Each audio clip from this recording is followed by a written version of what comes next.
أجمعين وشويسكام ئی بەرنامە شیرینە یانەش پێ ئێمە فرە جوان مەرزنانە ئێمەی ئیماندار ئوسرەکێمە یانەکێمە تەنها سەر و مادیگەرایی نەمەرزێنێت ڕۆح تەحەکوم کەرۆ چەنەش ڕۆح بەرزی چەنە ژوینەری و جەسوچێوەنە دلێ یانەکان ئەگەر کافرێ دنیا گەر کۆباوە گەرەکشا بۆ ئومەتی ئیسلامی ماڕە مەتاوە ڕۆح و ئومەتی ماڕە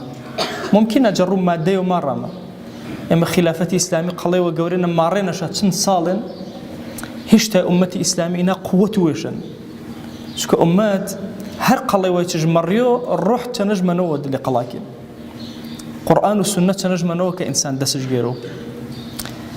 یانێکە ئێمە دروستیماکردن یانێ نییە تا مەردەی و کۆتاییشا بێ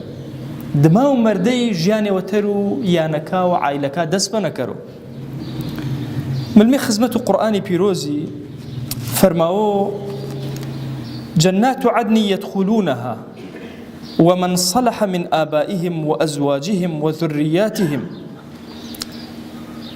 قلت بيوم ملا بهشتي ملا جنات عدن كيملو كسملو هرش كسيش خاص بجباو با بيرو خيزان وجذريات وزاولكاش تاوار تسر آباء شوار ذريات قلت بيود لي بهشتي نكوباو والملائكة يدخلون عليهم ملائكة قرلا يورا ما من كل باب ملا جورو بأي أسرية بأي عائلة قورية فناشا ماچا سلام عليكم بما صبرتم سلام خواه وانا و صبر تاگر آرام تاگر خواناسی تاگر دنیانا اینا پاداشتا کشاکا ویندش یان ملائکت بردوام سر و زمین و دعا چنی پی اما کرده پیا خاصی و فرماو که دعا تا کرده دعا و ملائکی کرده پیویتا اما که دعا کرده ما اسمی خواه جا آوتاته ما وجبی بلام دعا و ملائکی پاسنین نیه یا ما اسمی خواه جا کرکیم جا کناچکیم نه فرموا ربنا وأدخلهم جنات عدن التي وعدتهم ومن صلح من آبائهم وأزواجهم وذرياتهم خواهي جان وزا شابهشت آبهشتيك وعد الدين بنا ملائكة فرموا دعي كرا هر كسي خاصة جباو بابيريشا جا خيزانكاشا جا وچو زارولكاشا شو مرجية هزا الله كيتو وچكل تا رو قيامتي حريوشا خاصي وكرو خاصة قمي وسر بيتو وچی فرو درجاتی هن که انسان برز با و پنج بهشت نوش مزانو چی تماشا کرو یو جزوریتکاش دورو دماو حو پشتا ده پشتا ویس چاگانه تماشا کری یو خواناس دعای وش کردین ایل چیگه خواه درو خیری جوانا کرده اما فرو مهمه که حیات وی ما سرو اینه بنیاد بنیم خواناسیه و کرمه یعنی کما توکمه کرمه بمعنویت بالروح حتی اکو تاومه دلي فساد و فتنه که کافر دروست کردن آرو جهانی اسلامی نه هم رزگار ما بو هم تابع می هنگام فرق گوره بنیمه